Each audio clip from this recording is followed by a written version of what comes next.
ओम गणपते नमः। आप सभी का आपके अपने चैनल पर बहुत बहुत स्वागत है।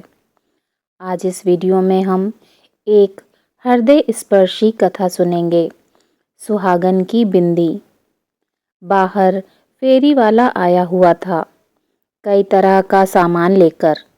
बिंदियाँ, कांच की चूड़ियाँ, रबर बैंड, हेयर बैंड, कंघी, कांच के और भी बहुत सारे सामान थे।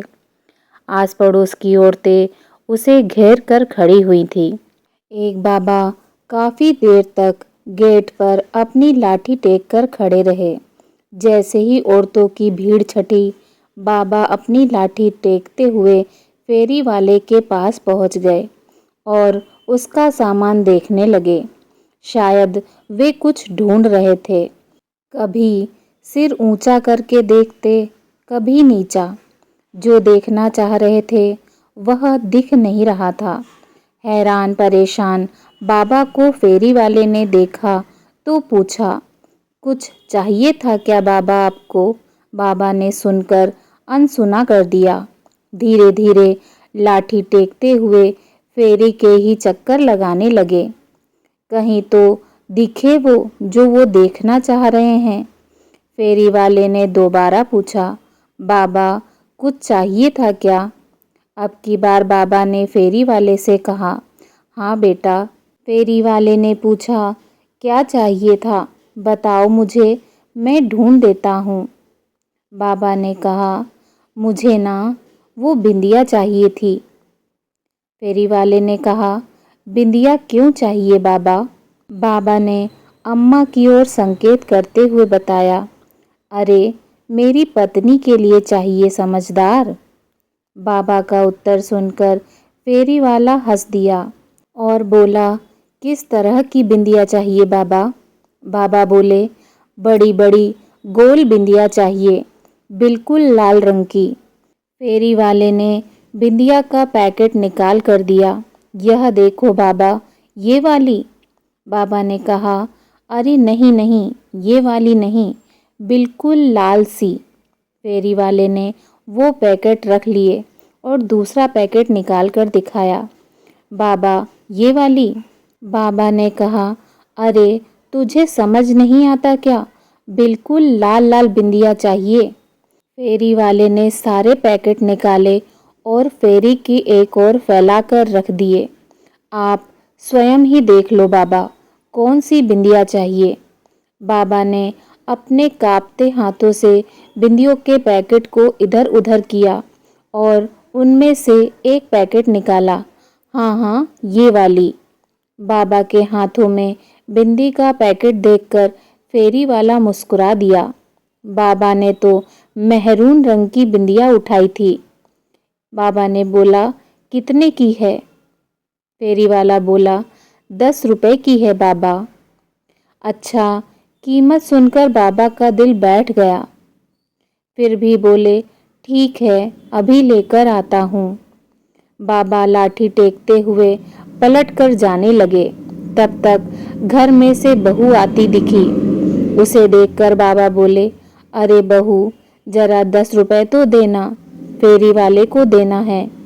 अब क्या खर्च कर दिया आप लोगों ने? बहू ने लगभग चिल्लाते हुए कहा।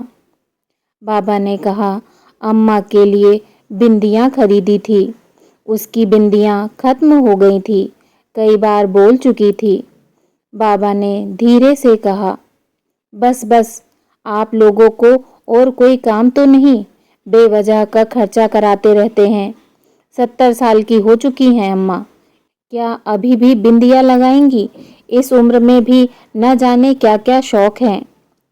बाबा बोले, देख बेटा, बात शौक की नहीं है। अम्मा भी सुहागन है, इसलिए उसका मन नहीं मानता। सिर्फ 10 रुपए ही तो मांग रहा हूँ, अंदर जाके दे दूंगा। कहाँ से दोगे? जो पैसे देंगे वह भी तो मेरे पति की ही कमाई है। मेरे पास कोई पैसे नहीं हैं। इतना कहकर बहू बड़बड़ाती हुई अंदर आ गई। अम्मा ने खाट पर लेटे लेटे ही बाबा को संकेत किया। बाबा ने पलटकर बिंदी फेरी में वापस रख दी और लाठी टेकते हुए अम्मा के पास आकर बैठ गए। बाबा ने देखा अम्मा की आंखों में आंसू थे। क्षमा करना पार्वती, मैं तेरी छोटी सी इच्छा भी पूरी नहीं कर पाया। रहने दो जी, बेचारी बहू भी परेशान हो जाती होगी। काहे दिल पर लेकर बैठ जाते हो?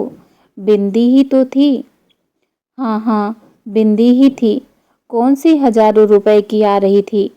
बाबा ने व्यंग में हंसते हुए कहा। अम्मा ने कहा, बिंदी ही तो लगानी है। एक काम करो, पूजा घर में से हिंगलू ले आओ, उसी से लगा देना। पर आज अपने हाथों से बिंदी लगा दो। बाबा ने अम्मा की बात सुनी और फिर लाठी टेकते हुए पूजा घर में गए। थोड़ी देर बाद बाबा हाथ में हिंगलू लिए अम्मा के पास पहुँचे। लो पार्वती, उठो, मैं तुम्हें बिंदी लगा देता हूँ। पर अम्मा में कोई हलचल न दिखी। बाबा ने दोबारा कहा, पार्वती, ओ पार्वती, सो गई क्या? तेरी बड़ी इच्छा थी ना बड़ी सी लाल बिंदी लगाने की। ले देख, मैं हिंगलू ले आया हूँ। अब बड़ी सी लाल बिंदी लगा दूंगा, पर तू बैठ तो सही। पर अम्मा बिल्कुल शिथिल पड़ी हुई थी। शरीर में कोई हलचल न थी। बाबा का दिल बैठ गया। हाथ में हिंगलू लिए अम्मा के पास ही बैठ गए। आंखों से झरझर आंसू बह रहे थे, पर एक भी बोल न फूटा। अम्मा जा चुकी थी हमेशा के लिए। थोड़ी ही देर में रोना धोना मच गया। आस पड़ोस के लोग आ गए। बेटे को बुलाया गया और अम्मा को अंतिम यात्रा के लिए तैयार किया जाने लगा। अम्मा को नहला धुलाकर सुहागन की तरह तैयार कर अर्थी पर लिटाकर बाहर लाया गया। बाबा ने देखा अम्मा के माथे पर बड़ी सी लाल बिंदी लगी थी। बाबा उठे और घर में गए। थोड़ी देर बाद बाहर आए और धीरे धीरे अम्मा की अर्थी के पास गए। उन्होंने अम्मा के माथे पर से बिंदी हटा दी। बेटे ने कहा, बाबा, यह क्या कर रहे हो? अम्मा सुहागन थी, आप बिंदी क्यों हटा रहे हो? बाबा ने कहा, बेटा, उसका पति बिंदी खरीदने की औकात नहीं रखता था, इसीलिए हटा रहा हूँ। सुनकर सब लोग अवाक रह गए। बहू शर्मसार हो गई। सबने देखा बाबा अपने हाथ में लाल हिंगलू से एक बड़ी सी लाल बिंदिया अम्मा के माथे पर लगा रहे हैं। थोड़ी देर बाद बहू की चित्कार छूट गई। बाबा भी अम्मा के साथ हमेशा हमेशा के लिए लंबी यात्रा पर रवाना हो गए थे। मित्रों, यह भावनात्मक हृदय स्पर्शी कहानी बहुत कुछ संदेश दे रही है।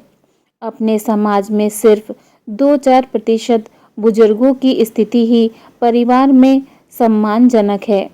कहीं इसका मूल कारण संयुक्त परिवार का एकल परिवार में रूपांतरण, नाते रिश्तों की समाप्ति, धन लिप्सा की अंधी दौड़ एवं लड़के लड़कियों का पश्चिमी मॉडल में पढ़ लिखकर सबसे अधिक जानकार व बुद्धिमान होने का झूठा अभिमान, किताबी ज्ञान का होना परंतु व्यवहारिक ज्ञान की कमी का होना तो नहीं। आप सभी से हाथ जोड़कर प्रार्थना है, कृपया हम सभी एक छोटा सा प्रयास करें। अपने घर के बुजुर्गों का उचित सम्मान करें। सभी को एक दिन बूढ़ा होना ही है। माता पिता के न रहने पर ही उनका महत्व मालूम पड़ता है।